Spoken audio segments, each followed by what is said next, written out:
Her life was loud, shining, and admired. She was tall, beautiful, elegant, and curved in the right places. Her name is Rosemary. She lived in the heart of the city, where money spoke louder than conscience. When she stepped onto a street, heads turned, not because she shouted, not because she begged for attention, but because confidence wrapped itself around her like perfume. Her posture was always upright. Men turned, women stared, some admired, some envied. She had one rule: no poor men, only rich men, married or unmarried. By her side were two friends, one just like her, almost same body, same lifestyle, same hunger for soft living. The other, a quiet Christian beautiful girl, modest, calm, always warning them, "This life you are living, Rosemary, it won't end well." She laughed her words away. Rosemary believed beauty was protection. She believed money erased consequences. "Why would I suffer?" she would say with a laugh, "when there are men who can afford comfort, married men, businessmen, chiefs, and even men who picked her up in tainted cars and dropped her off with shopping bags heavier than guilt." They went to clubs, drink themselves to stupor with all kinds of men, five-star hotels with different wealthy businessmen. Some days they wanted privacy. Entire beaches would be cleared, reserved just for her and the man paying the bill. Soft sand, cold drinks, no strangers, no questions. Other days it was the water itself, private boat cruises, music low, drinks flowing. As the boats drifted across the lagoon, the city fading behind them, Rosemary would give them a show, danced beautifully, and the men would just sit there admiring her beauty. With Rosemary, shopping was never planned.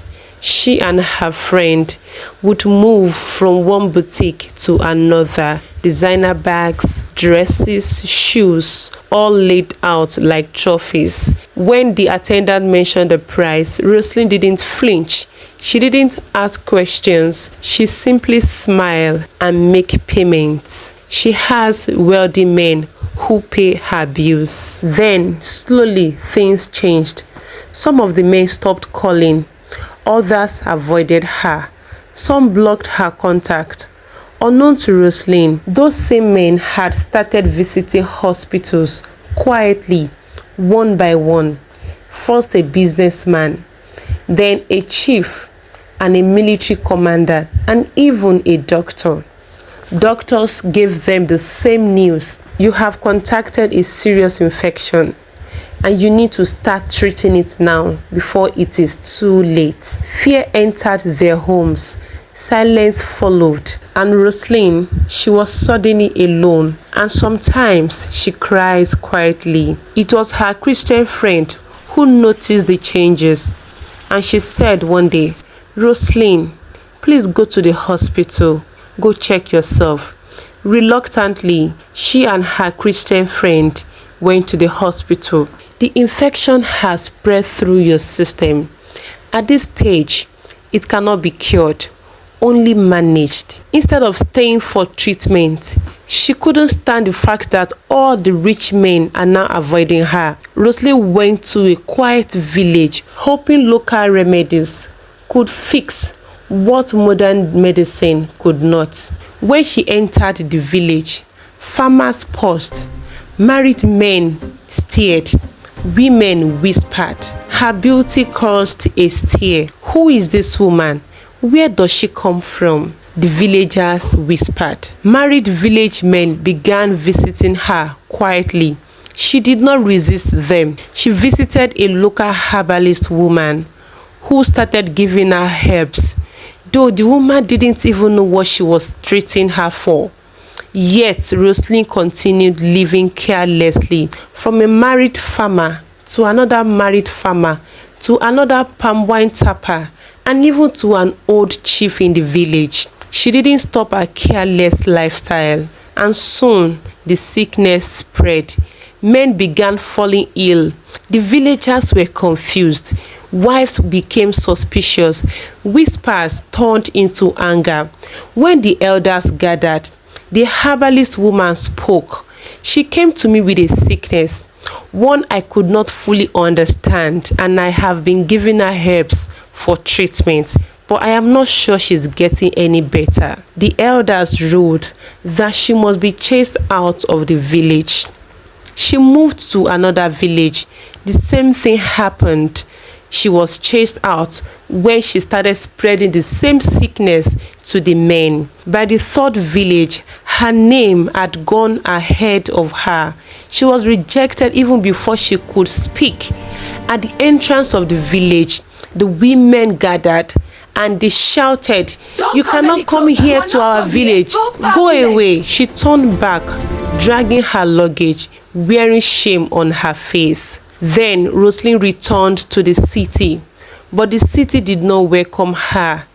The beauty was fading, her strength was gone, her money finished. Her former reckless friend had changed. She now stood with the Christian friend, both concerned, both regretful. They took care of her in the house for like a week, and then they rushed her to the hospital one day. The doctor shook his head. She came too late. Roselyn spent her final days on a hospital bed. Her friends were always there for her, and sometimes when they get home, they hold hands and prayed for her. And quietly, Roselyn passed away one fateful day at the hospital. Her two friends were sad. They cried, but they couldn't do anything to save her. Beauty without wisdom is dangerous. Pleasure without restraint is deadly, and a warning ignored today becomes regret tomorrow. Roselyn's story is not just about her. It is about married men who lacked self-control, about pride that refused correction, about a life lived loudly and ended quietly.